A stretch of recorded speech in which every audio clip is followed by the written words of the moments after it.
2.5 years of hurt came to an end. Still hope for Rory. Indeed. Joining us now from motorsport.com, James Allen. Good afternoon, James. Hi, Andy. Hi, Paul. How you doing? I take it you were there yesterday and you'd echo what Eddie said, very special atmosphere.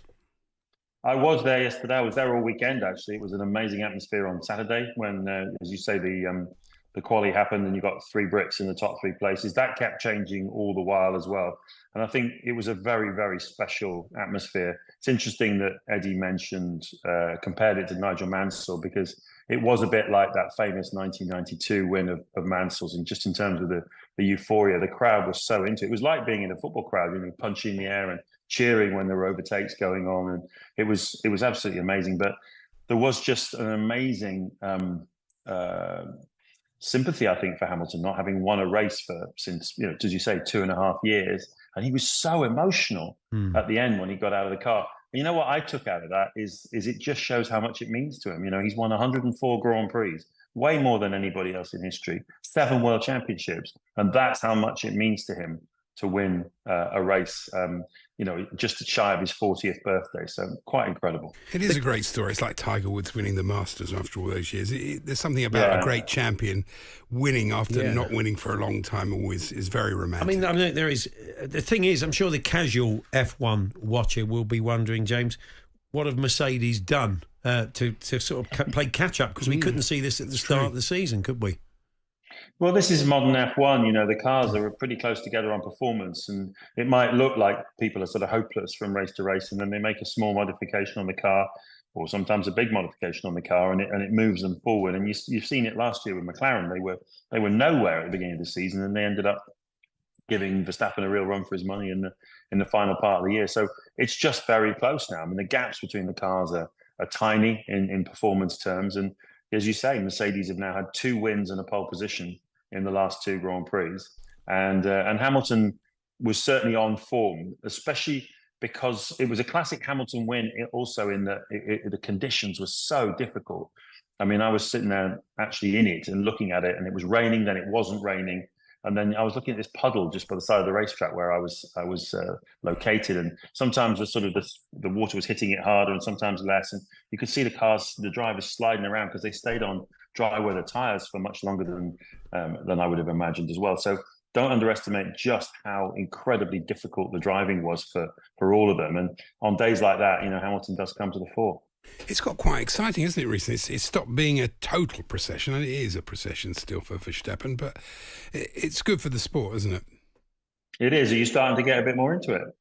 I've always been into it. It is a great sport, but it has suffered over the years from its champions dominating. We could name them Schumacher and Hamilton himself, and that's half the problem with it. Really, what you want is at least to be a 2-horse race each season. Yeah, and I think we've got a many-horse race now because Lando Norris has had he could and probably should have won the race yesterday. McLaren made a few mistakes, and he was pretty down after, finishing 3rd instead of 1st. It was in his hands to win it. Lewis and Mercedes, made a few better calls at the right moments in terms of the tyre stops and what have you. And Verstappen as well managed to get past Norris because his team put him on a more suitable tyre for the final part of the race. So these are all the fine margins that make the difference between winning and losing in Formula One when it's this close between teams. You've got basically Mercedes, Red Bull, McLaren and Ferrari on their day, any of whom can win races at the moment in Formula One, and it's really exciting. And I do think we're going to have a second. Bear in mind, we're only at the halfway stage now in the F1 season, so we've got the whole second half of the year to come. And I think you'll see the wins being shared around again, and hopefully, although Verstappen's got about 80+ point lead, that could be whittled down relatively quickly if someone like Norris puts a string of results together. So it's not. I wouldn't rule out that we've got a championship on our hands, but it's certainly going to be a lot more races like we've had recently, very exciting, where you're not quite sure who's going to win.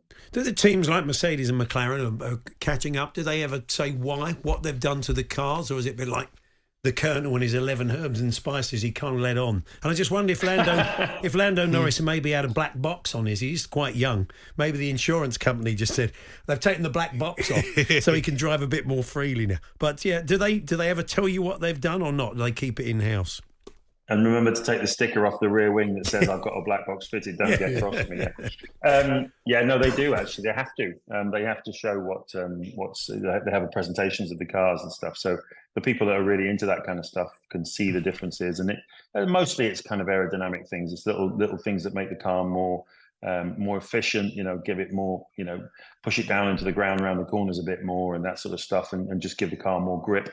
Get the tyres working a bit better. So one of the things McLaren have done, for example, is they've made the car better performing in the race by just being a bit more gentle on its tyres while not losing performance. So little touches like that. But I mean, they've all got a team like 100 engineers back at their factories, all coming up with whiz bang solutions, and then they bring them onto the cars, and it just moves the kind of competitive balance. It's a bit like having a new signing in a football team, sort of every sort of 2 or 3 months. It's that kind of thing. I don't know if you saw Lewis's pearls. I think they'd look good on you, actually. Yeah, you can carry those off, James. You can make those work.